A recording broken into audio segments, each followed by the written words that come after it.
Hello friends, Joe Lynch here from the Logistics of Logistics. It is day 3 at Manifest, the Super Bowl of supply chain, and I'm here talking to my friend Hiram Hartnett from Pegasus Logistics Group. Hiram, please introduce yourself and your company and who you serve.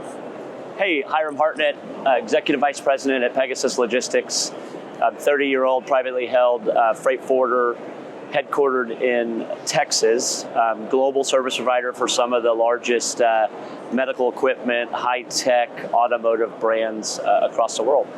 I love it. I love it. Your customers are who?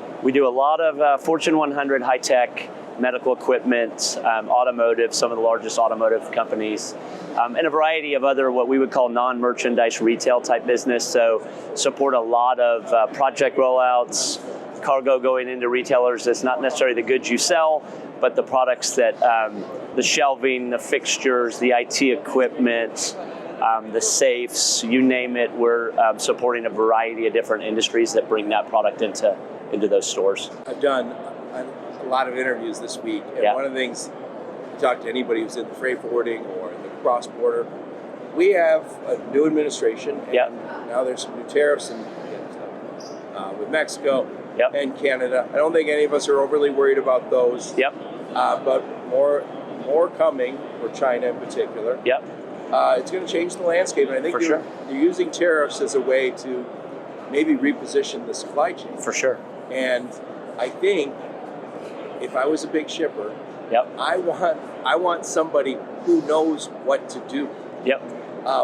There's lots of people who can move your freight, but in this time, I need somebody who can tell me more than, I got a boat for you. And so, I mean, we pride ourselves on being a solution provider, right? And if you look at the variety of our clients, they're clients with some unique needs, some serious supply chain challenges, and it's our job as a proactive solutions provider to bring those to the table. So just this week alone, we've had numerous meetings with numerous clients that are in, call it Plan B, Plan C. They're in all sorts of supply chain modeling phases on trying to figure out what they should do.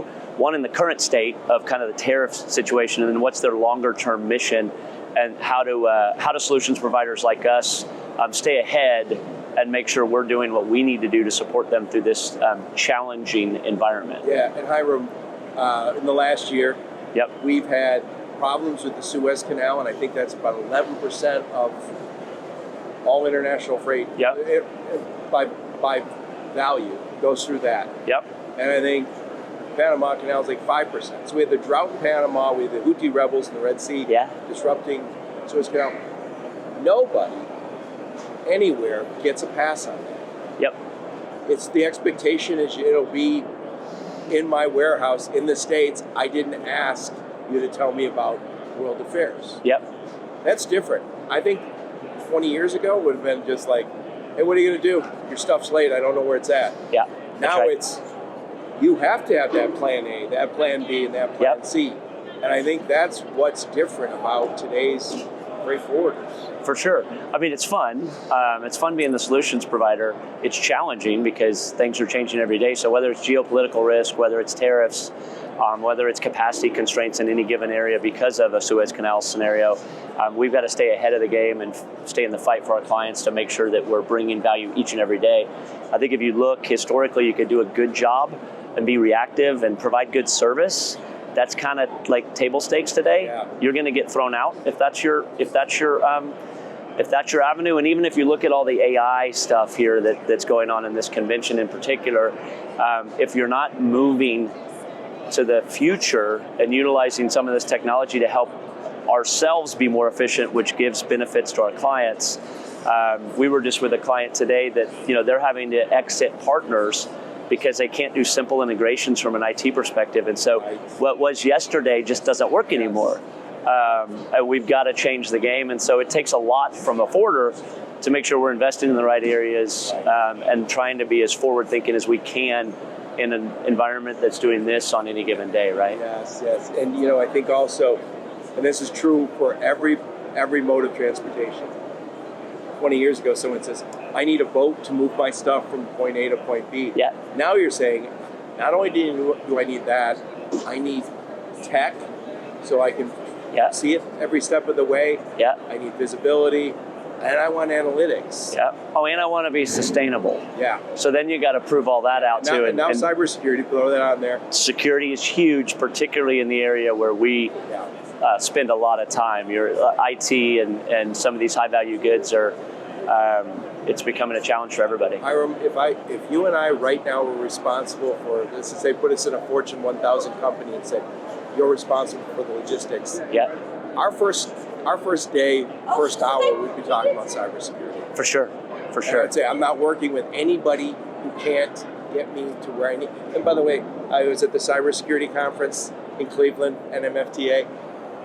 The message there is, it's not if, it's when. Yep. When it comes to all this. For sure. So you have to have not only try and prevent, you don't want to be the low-hanging fruit, but also how fast you recover. Yeah. Because we're all going to get hit. We're all looking at a potential challenge in that front. For sure. And the biggest challenge too, especially in a freight forwarder environment, right? We use hundreds of partners. So not only do we have to be buttoned up on our cybersecurity internally, we can do that all day long. We got to make sure our partners aren't susceptible to that as well. And so helping them see those dangers in the market are big, because to your point, some of the largest logistics companies on the planet have been attacked by these cyber criminals, and I guarantee you they spend a lot of money to try and prevent that. Oh yeah. And, but the risk is real, right? I say we're headed for a digital 9/11 or cyber 9/11. Yeah. And I don't say that to be a drama queen.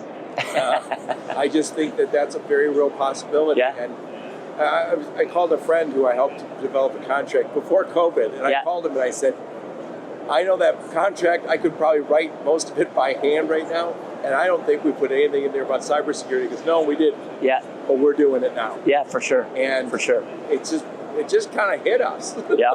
And so, anyway, let's wrap this bad boy up. Before I forget, so you've been at Manifest the last few days. Yep. What impressed you about Manifest this year? I'll be honest, the attendance and the people. We kind of came out here because we had some big clients that wanted us to really engage with them in some of their activities here.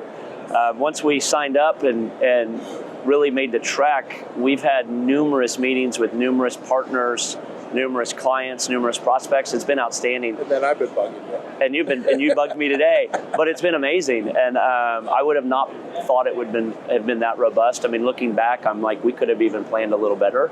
Yeah. And next year we'll probably for sure be here. I say this all the time to people when they say, I'll see you at Manifest. I say, not unless we plan. Remember 2 weeks ago, I said, Hiram, what's your mobile phone number? Because I won't get you otherwise. Well, and that was funny for us, because we kind of planned, but it's been hard to connect with everybody because so many people are moving and shaking and doing things. So, but otherwise, I thought the setup was great. Some of the innovation's awesome.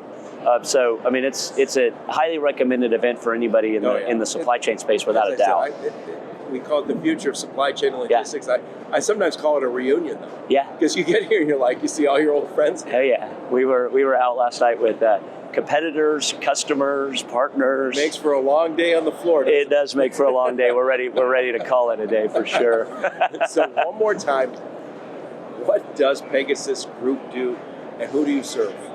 So Pegasus Logistics Group is a global freight forwarder headquartered in Coppell, Texas, privately held, serving some of the largest Fortune 100 brands in high tech, med tech, automotive, heavy in the areas of solutions, focused, shipments of consequence, challenging risk type business, and we've had a lot of success and growth there over the years. I said I was going to ask any more questions, but I know talking to you before, you said there's an advantage to being private. What is that?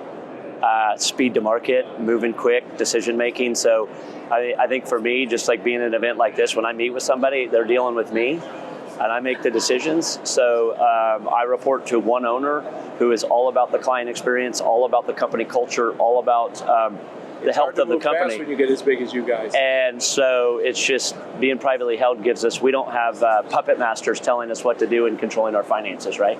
So, I love it. I love it.